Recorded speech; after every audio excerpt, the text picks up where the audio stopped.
پارہ نمبر 10 سورہ الانفال آیت نمبر 69 اور 70۔ اعوذ باللہ من الشیطان الرجیم، بسم اللہ الرحمن الرحیم۔ فَكُلُوا پس کھاؤ، مما اس میں سے جو، غنمتم غنیمت پائی تم نے، حلالن حلال، طیباً پاک، واتقوا اور ڈرو اللہ سے، ان اللہ بے شک اللہ، غفور الرحیم بہت بخشنے والا، نہایت رحم کرنے والا ہے۔ آیت نمبر 70۔ یا ایھا النبی، اے نبی، قل کہہ دیجئے، لمن ان سے جو، فی ایدیکم تمہارے ہاتھوں میں ہیں، من الاسریٰ قیدیوں میں سے،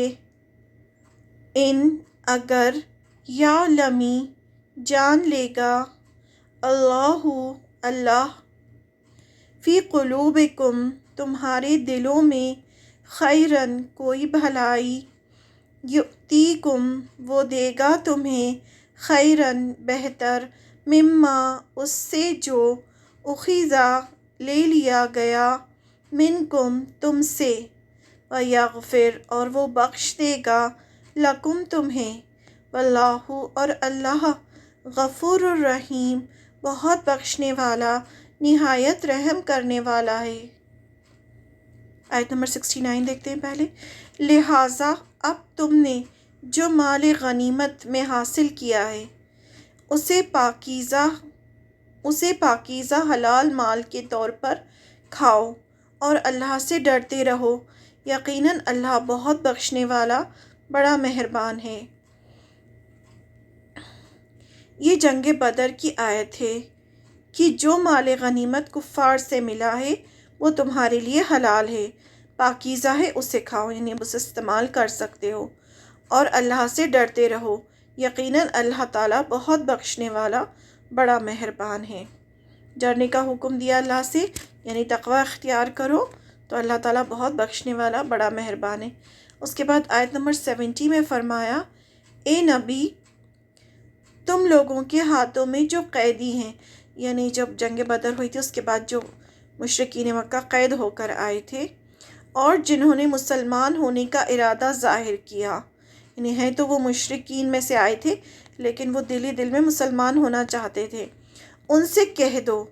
اگر اللہ تمہارے دلوں میں بھلائی دیکھے گا، یعنی اگر تمہارے دل میں واقعی بھلائی ہوگی تو جو مال تم نے فدیے میں لیا گیا ہے، جو تم سے مال فدیے میں لیا گیا ہے، اس سے بہتر تمہیں دے دے گا، اور تمہاری بخشش کر دے گا، اور اللہ بہت بخشنے والا، بڑا مہربان ہے۔ جنگ بدر میں کچھ کفار مارے گئے، کچھ بھاگ گئے، اور کچھ قیدی بنا لیے گئے۔ ان کا فیصلہ یہ ہوا کہ ان کو فدیہ لے کر چھوڑ دیا جائے، اور جو فدیہ نہ دے سکتے ہوں وہ مدینے میں رکیں اور بچوں کو تعلیم دیں، اور جب وہ تعلیم پوری دے دیں تو ان کو بھی چھوڑ دیا جائے، یعنی یہی ان کا فدیہ تھا کہ بچوں کو سکھائیں۔ انہی قیدیوں میں سے آپ صلی اللہ علیہ وسلم کے چچا حضرت عباس رضی اللہ عنہ بھی تھے، اور آپ صلی اللہ علیہ وسلم کے داماد حضرت زینب رضی اللہ عنہا کے شوہر ابو العاص بھی تھے۔ ابو العاص کو چھڑوانے کے لیے حضرت زینب رضی اللہ عنہا نے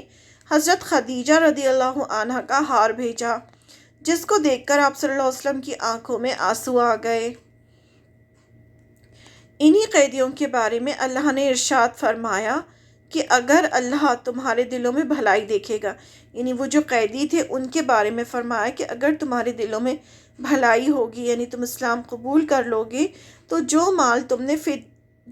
مال تم سے فدیے میں لیا گیا ہے، یعنی اس ٹائم جو تم نے فدیہ دیا اپنے آپ کو چھڑانے کے لیے، اللہ تعالیٰ تمہیں اس سے بہتر دے دے گا، یعنی اگر تم مسلمان ہو جاؤ گے تو جو فدیہ دے رہے ہو اللہ تمہیں اس سے زیادہ دے دے گا، اور تمہاری بخشش کر دے گا، یعنی ابھی تک تم سے جو بھی گناہ ہوئے وہ سب اللہ تعالیٰ بخش دیں گے، یعنی اب تک کے سارے گناہ معاف کر دے گا، اور اللہ بہت بخشنے والا، بڑا مہربان ہے۔ ان لوگوں کو فرمایا گیا کہ اگر تم لوگ اس طرح سے مسلمان ہو جاؤ گے تو اللہ تعالیٰ تمہیں اور دیں گے، اور تمہارے گناہوں کو بھی بخش دیں گے۔